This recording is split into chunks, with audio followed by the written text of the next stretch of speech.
Bismillahirrahmanirrahim. Barlıq əmdü sana Canabi Allahqa bolsun. Şundaqla Peyğəmbərimizə, ail tavabi atlarına və onunğa taki qiyamətkiç əgəşkənlərə durud salamlar bolsun. Meyvelik bağlarını icari berişinin hökmüdə alimlar 3 xil qarashda bolğan. Birinci qarash, bağını icariga berish hər qandaq ahvalda jaiz bolmaydı degan qarash bo'lib, bu Hanafi və Şafii məzhab qarashidir. İmam Ahmeddən kelgan məşhur qarashmı shundaq. İkinci qarash, daraxtlar azroq, oq yer butun bog'ning 3dan 2 qismini tashkil qiladigan bo'lsa yoki uningdan ko'proq bo'lsa, bog'ni ijaraga berish joiz. Bu Imom Malikning qarashi bo'lib, Imom Ahmaddanmi mushundaq qarash rivoyat qilingan. Uchinchi qarash, daraxtlik zaminni, ya'ni bog'ni ijara bersa, daraxtlar ijaraning bir qismi bo'lsa joiz bo'laverdi.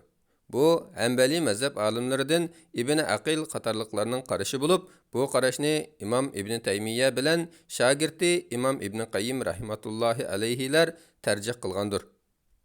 Qaraydigan bo'lsak, boshdagi ikki qarash aslida bir qarash hisoblanadi. Chunki Imom Malikmi aslida bog'ni ijaraga berish joiz emas deydi. Lekin daraxt ozg'ini bo'lgan ahvolda zaminni asos qilib, daraxtni zaminga tava deb qarab, bu ahvolda zaminni ijaraga berish joiz degan.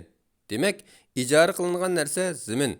Uning nazarida bu xuddi zamin savdosi qilganda bir qancha tub daraxti bor yoki texib pishmagan mevalik daraxtlar bor yerni zaminni ko'zlab setib olganga o'xshash ish.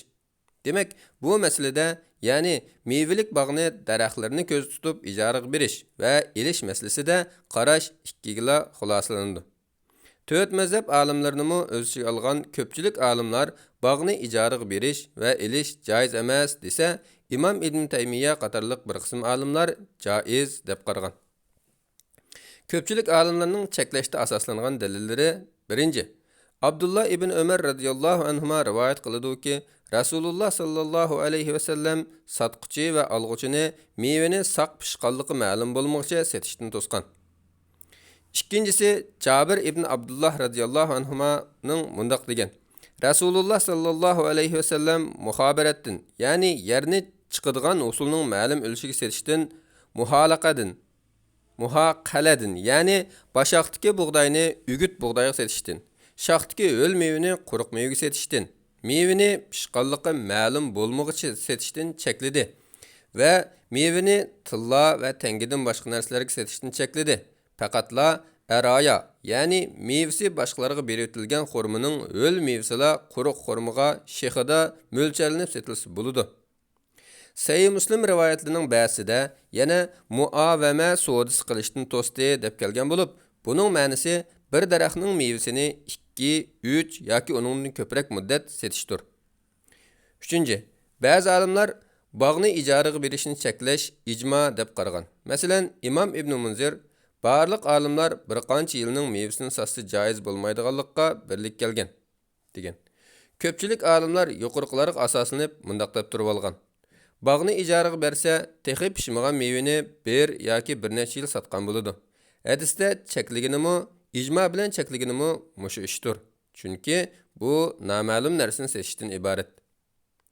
Amaliyotda bu texib pishmagan mevani setish bo'lmasdan daraxt bilan zaminni ijaraga berishdan iborat bo'lib, bu yuqorqi dalillarga tushmaydi.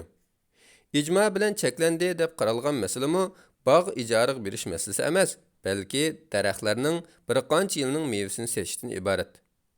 Setish bilan ijaraga berish boshqa savdodir. Chunki mevasini satsa, setib olg'uchi hech ish qilmay, meva chiqsa mevasini oladi. Chiqmasa quruq qo'l qaytatdi. İjaraga berishda ijaraga olg'uchi zaminga ishlaydi, sug'uradi, o'tlaydi, o'g'itlaydi, putaydi, kuch chiqaradi. Eshak aravalarni ishiltidi. Ba'zida odam yollab ishiltidi. Demak, bog'ni ijaraga berish bilan daraxt mevasini setish o'xshamaydi. Bog'larga o'zi qarab bo'lolmaydigan kishilarning bog'larni ijaraga berish ehtiyoji bo'lg'achqa, daraxtlik bog'ni daraxtnimi billi ijaraga bermasa, ijaraga berolmaydigan bo'lg'achqa, andın ba'zi kishilar muzoraa yoki musoqat tuzumi bilan to'xtamlashib ish qilishga ko'nmaydigan bo'lg'achqa, ko'pchilik olimlarning qarshini tutgan taqvodor kishilarmi 3 ishning birini qilmay qolmaydi. Ya yili ishiltib mevalik bog'ni ijaraga berdim demay, zaminni ijaraga berdim deb to'xtamlashidi. Bu yili ishilishdan iborat. yoki ijaraga berolmay ziyon tortadi. Shariat bo'lsa kishilarga ziyon urishni yo'l qo'ymaydi. Yoki bog'ni ijaraga berib, o'zi harom deb qaragan ishni qiladi. Aslida bog'ni ijaraga berish xuddi oq yerni ijaraga berishga o'xshashla sahoba tabiinlar qilib kelayotgan bir ish. Balki bu ularning zamonida ijmo bo'lgandek bir ish. Shunga Imom Ibn Taymiyya rahmatullohi alayh mundaq degan: Bog'ni ijaraga bersa bo'ladi degan bu qarash mazhab imomlari buning qarishi bo'lsa-mu, salaf ijmo qilgandek bir ishdir. Chunki Said ibn Mansur rivoyat qiladi-ki, buni Harb al-Karmani Masail degan kitobda uningdan rivoyat qilgan. Abbad ibn Abbad bizga Hisham ibn Urvadan so'zlab berdiki, Hisham otasi Urvadan mundaq rivoyat qilgan: Usayd ibn Uzayra radhiyallohu anhu 6000 tanga qarz bor holatda vafot bo'lgan edi. Ömer uning qarzdorlarini chaqirib, buning zaminini ularga bir qancha yil ijara bergan. U zaminda xurmo va boshqa mevalik daraxtlar bor edi. Sahabe kiramlar ustida turgan bu voqelikda qarzni to'lash uchun bog'ni ijaraga berish bo'lgan. Uning ustiga mevalik daraxtni ijaraga berish bilan zaminni ijaraga berishning farqi yo'q. Yana texi talash tortish, jidal majromi chiqmaydigan bir ish. Odatda tariqchilik yoki bog'vanchilik kelishimida ba'zi talash tortish bo'ladi. Shundoq turuqliq muzoraa, musaqot degandek kelishimlar joiz bo'ladigan bo'lsa, bog'ni ijaraga berish albatta joiz bo'lishi kerak. Xalifa Ömer radhiyallohu anhu Iroq zaminini shu yerning aholisiga tutqizib, ulardan xaraj olgan. Bu xaraj shu zaminning ijarasi hisoblanadi. Buning ichida bog'larmi, terilg'u yerlarmi bor edi. Sahih sanad bilan kelishicha, Xalifa Ömer radhiyallohu anhu Osman ibn Hunayf radhiyallohu anhu ni Iroq zaminiga xaraj belgilashga avatgan. Osman ibn Hunayf radhiyallohu anhu har bir jarib arpa zaminiga 2 tanga, har bir jarib bug'doy zaminiga 4 tanga, har bir jarib qumush zaminiga 6 tanga, har bir jarib xurma zaminiga 8 tanga, har bir jarib uzum zaminiga 10 tanga, har bir jarib zaytun zaminiga 12 tanga xaraj bekitgan. Bu yerdagi jarib yer ko'lami o'lchim qilib ishlatilganida 3600 gazga yoki hozir 1366,4 kvadrat metrga barobar keldi. Amr ibn Maymun rivoyat qilib bundaq dedi: Men Umar ibn Xattob radhiyallohu anhu ni suiqasdga uchrashdim, bir necha kun ilgari Madinada ko'rdim. U Huzayfa, Osman ibn Hunayf radhiyallohu anhularning yoniga kelib, Iroq zaminini qandoq qildinglar?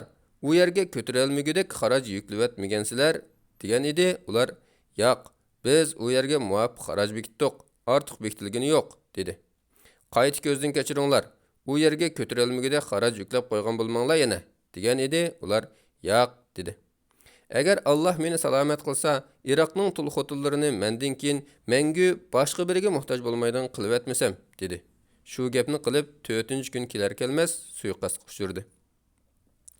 Ko'pchilik olimlarning nazarida Xalifa Ömer radhiyallohu anhuning Iroq zaminida qilgan bu ishi ijaraga o'xshaydigan bir ishdir.